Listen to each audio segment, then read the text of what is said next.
একটা ছোট্ট নমুনা দিয়ে যাচ্ছি। এই নদী পার হলেই উপরে চুচুড়ায় একটা মসজিদ আছে, মাদ্রাসা আছে, 1000 বছরের, যারা আজকের বাজার 10-20 হাজার কোটি টাকা সেই সম্পদে তালা মেরে দিয়েছিল। আজকের যিনি সরকার রয়েছে কেন্দ্রে, এই রাজ্যে তালা মেরে দিয়েছিল। অনেকে আন্দোলন করেছে, খুলতে পারে না।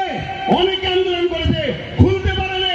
মাত্র 12 থেকে 15 হাজার যুবক নিয়ে আহলে সুন্নাত ওয়াল জামাত আন্দোলন করেছিল।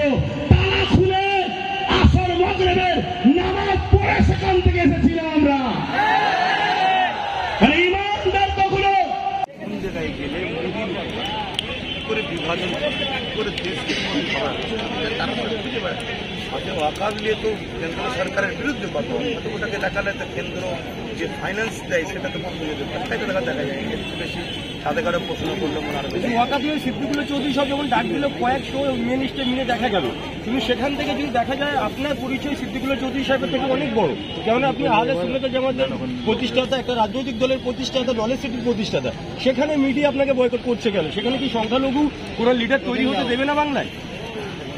বড় কে ছোট তো আমি আবার যাচ্ছি, কারোর নাম কারো বিষয়ে বড় আমি আজকে বলছি কিনার নাম বলছি না, একটা রাজনীতির পরিচয় আছে। যিনি পশ্চিমবাংলার শাসক কিনারে, পশ্চিমবাংলার শাসক যিনি, সেই দলটা সম্পূর্ণ প্রতিষ্ঠিত হয়েছে কেন্দ্র সরকার।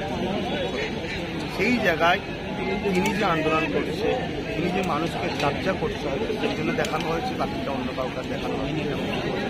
যেখানে সংখ্যালঘুদের লিডার হিসেবে ফিরে থাকেন সিদ্দিকুল্লাহকে দেখানো যাচ্ছে। একটা ছোট্ট নমুনা দিয়ে যাচ্ছি।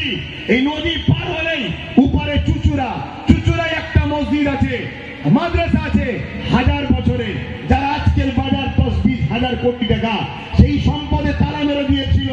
আজকের যিনি সরকার রয়েছে কেন্দ্রে, এই রাজ্যে তালা মেরে দিয়েছিল। অনেকে আন্দোলন করে